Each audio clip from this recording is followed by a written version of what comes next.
Hey everybody, welcome back to another Merly on Time watch reviews. Thank you to those of you that tune into all of these, and for those of you that are new, welcome. Today I'm going to be talking about this Islander ISL 135 automatic sports watch. Another great value for dollar spent offering from Mark and Ryan over at longislandwatch.com. When I saw this one on Instagram for the first time, it really spoke to me and drew me in, and I had to get it, so I have it, and now we're going to talk about it next on Merly on Time Watch Reviews.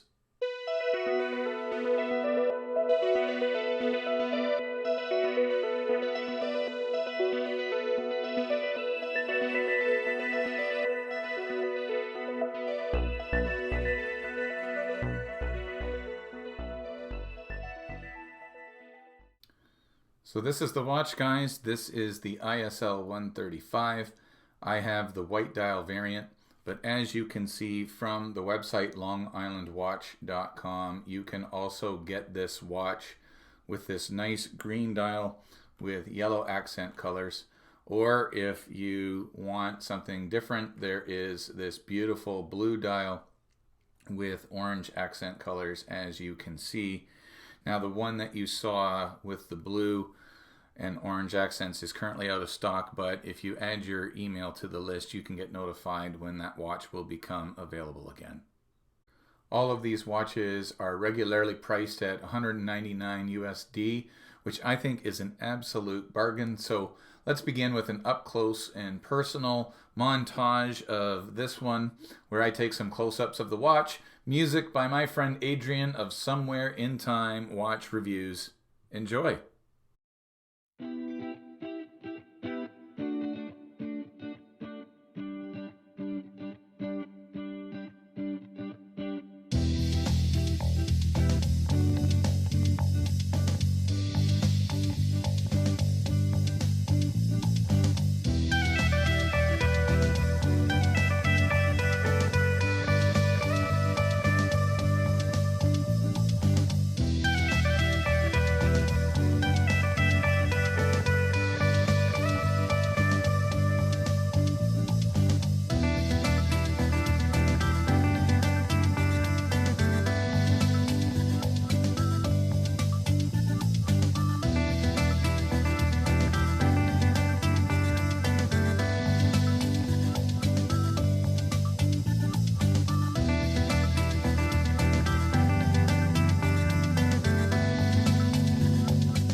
So I hope you enjoyed the up close and personal, guys. And before we get any further, if you like this content, please consider hitting subscribe. I am about 120 away from 1,500 subscribers for the channel. And when I reach 1,500 subscribers, I'm going to be giving away 2 watches, an automatic and a really cool Casio watch. Stay tuned in a couple of days' time for an unboxing and a revealing of the Casios that I will be giving away. So thank you very much for your support. Of course, give me a thumbs up and leave me a comment below and let me know what you guys think of this watch. So what are you getting for 199 USD? Well, as usual with Islander watches, you are getting a well spec'd out watch and good value for money.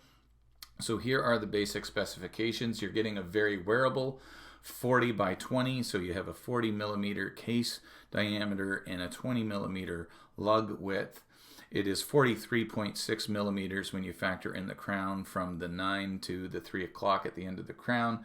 You're getting a 47.5 millimeter lug to lug distance and a case thickness from the bottom of the case to the top of the crystal of 13 millimeters. The case construction is 316L stainless steel. You are getting a screw down signed crown at the 3 o'clock, and you can see the Islander logo is branded there. There's some nice knurling on the crown as well, and that crown is 6.4 millimeters in circumference. You are getting a domed piece of sapphire crystal covering that dial, and it does have some blue AR coating as well to aid with legibility.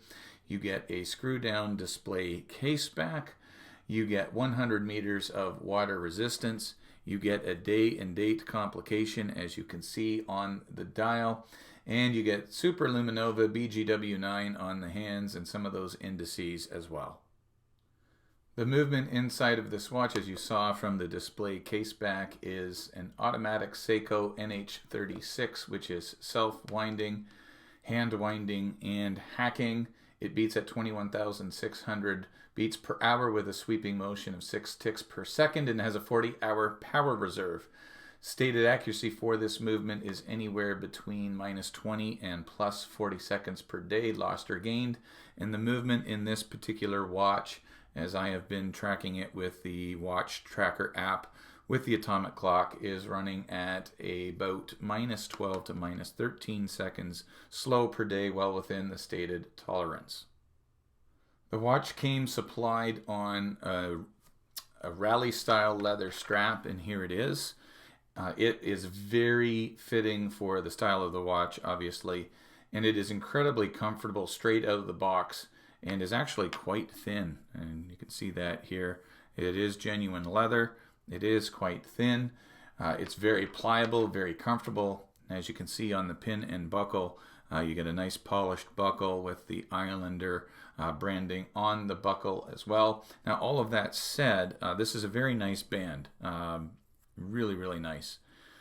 Very comfortable, as I said, very pliable. Right out of the box, very comfortable to wear. But leather is not my favorite style of band, and so I decided to put this on an FKM rubber strap that I had, and it has a quick release spring bars in it as well, which is nice. And I think that this blue FKM rubber strap suits this watch perfectly. I prefer stainless steel, and next to that I prefer these FKM rubber bands. I am not a huge leather band wearer, and so that's why I switched it out, but I can say that the leather band that they did supply is very, very nice. And again, as you can see, it does actually fit the motif of a sport watch quite nicely. As mentioned, the case for the watch is stainless steel, and I think it is absolutely beautifully finished. In fact, when I took it out of the watch box for the first time and saw the finishing, I literally went, oh wow. There is a really nice bevel edge on the case as well. It just gives it a bit of dimension and a bit of flair. The sides of the case are highly polished, and then the top side of the lugs have some vertical brushing on them, and the fixed stainless steel bezel has some circular brushing on it that follows the design of the case. And you can see here the nice high polish and that little bevel edge, that little curve leading up to the crown and around the top of the case, same as on this side. Really, really sharp looking and nicely done. And the brushing on top of the lugs and the circular brushing on the fixed bezel is done to a nice standard. The crystal covering this dial is a domed sapphire crystal with some AR coating, which aids in legibility. And the domed crystal does give off a nice bit of distortion, as you can see on some of the elements of the dial when looking on it from certain angles. This dial design is the entire reason that I bought this watch. It's white, and I love white dials. I'm a sucker for white dials as of late. And it just has some amazing and unique elements on the dial that I haven't seen on another watch, making this one quite special. Its design is taking cues from automobiles, and so when you look at this dial, you can see some elements that are taken from cars and roadways. The center of the dial looks like something that you would see in the dash of a car. It even has the text 21.6 BPH instead of MPH printed in blue next to the Islander logo. The day and date complication have been separated on this dial, which is also unique. Design element not seen on a lot of watches, and to me they kind of look like they are bordered by flags. The cutout for each of the day and the date are perfectly centered. The day and date can be changed by using the crown. The crown on this watch can be described in one word, which is butter, butter smooth. The engagement is excellent. There's a nice pop when it comes out to that first position, and you pull that crown to the first position, and by turning it counterclockwise you can change the date, as you can see, and by turning it clockwise you can change the day of the week, as you can see, and pulling it out to the second position will hack the movement. Seconds hand will stop, and you can set it precisely, and once again to screw it in, it is absolutely butter smooth. So the crown engagement on this one is excellent. So now back to this dial. The outer minute track, I think, has been somewhat polarizing because of its skipping pattern with those little ticks that happen between the minute markers that go up and down, up and down. As you can see, they alternate there. And I will say that the 5-minute markers that are on the dial are tricky to coincide with its corresponding minute marker or seconds marker, but they are centered with them, so that's nice. One of the very cool things I noticed is that there are little marks between each of the minute markers, and they are actually markers for the 6 ticks per second that the seconds hand sweeps at. So as you can see here in this slowed down video, the seconds hand is hitting all of those little marks between the minute markers of the minute track, which is very, very cool indeed. The indices that you see every 5 minutes, with the exception of the 60 and the 30, all of which are applied, do remind me of chevrons that you will see on major roadways from time to time. And I do like the accent of color on this dial. The blue script, the red and the blue circle going around the pinion, the blue hour and minute hand are very, very nice as well, giving this some color and some accents. So let's talk about the lume on the watch. As I mentioned earlier, it has BGW9 lume that you will see on all of the applied markers, the hour and the minute hand, even a touch on the borders of the date windows. And so lume that doesn't last 5 minutes using my iPhone camera is not good lume. From 5 to 10 is fair lume. So if the lume goes beyond 10 minutes, now we're getting into okay lume.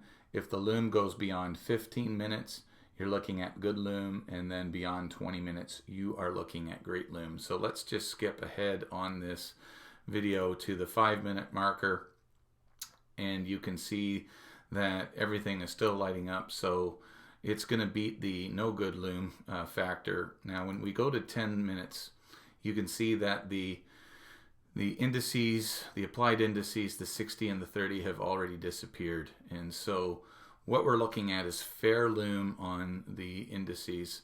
Not great at all. This is actually a little bit disappointing because normally the indices on the Islander watches last a little bit longer. At 15 minutes, you can see we're getting beyond 15 minutes now, so between 15 and 20 is really good lume, and then 20 and beyond is great lume. So you can see that the hour and minute hand are faintly visible on the iPhone camera, but this is indicating that the hour and the minute hand do have great lume. Not so much on the rest of the dial. And here is what it looks like on my 7.5-inch wrist. And this is obviously on the FKM rubber strap that I did put it on. I'll try and give you an idea of what it looks like on the rally strap as well. It looks really, really nice either way. But again, I do prefer the FKM rubber over the leather strap. And if you do prefer stainless steel, on the website, on the watch listing, you can click on whether or not there is a bracelet available for this, and I do believe there is. So if you want a stainless steel bracelet for this particular model, they do sell one. So that's the Islander ISL 135, another great value for dollar spent offering by Ryan and Mark over at Long Island Watch. Be sure to check out their website, and I'll leave a link in the description below where you can get one of these if it tickled your fancy, so to speak. A couple of negatives that I want to bring to your attention with respect to this watch. You might have already thought about that minute track. It is so different. It is quite unique. It is a bit polarizing. I think it does throw some people off, the way that those little ticks that coincide with the 6 ticks per second kind of go up and down around the dial of the watch. It's definitely a different minute track. Might be a little bit off-putting to some. The other negative thing, which I don't think is as subjective, is the Lume. Now, the Lume on the hour and minute hand were fantastic, but the indices, they didn't last very long on the indices. And normally on other Islander watches that I've had, the indices last a lot longer than the one on this one did. So I was a little bit disappointed in that. But the hour and minute hand do last hours and hours. No problem with legibility in the evening as far as that is concerned. But I was a little bit disappointed with the fact that the Lume didn't last as long on the applied indices. So guys, thanks so much for checking it out. Thanks so much for watching another one. Thanks so much for all of your support. If you haven't subscribed yet, please consider doing so. Stay tuned in a few days' time for my 1,500 subscriber announcement. I'm just going to be showing the watches that are slated for a giveaway. There's going to be a choice between 2 Casio watches and a Spinnaker automatic watch. I'm going to be giving away 2 watches. I'm not sure yet if I'm giving 2 to one person or 1 watch to each person, or to a different person, I should say, 2 winners or 1. But at any rate, I'm going to be showing that in a couple days' time. Click the bell notification so you are notified when new videos drop. And again, thank you so much for all of your support, everybody. We're about 120 away from that 1,500 mark where I'll be giving away a couple of watches. So remember, whenever you leave your house, remember you have to have a great looking piece to wear on your wrist, like this Islander ISL 135 automatic sport watch. And remember, wherever you're going, you need to get there on time. God bless you guys. We'll see you in the next video.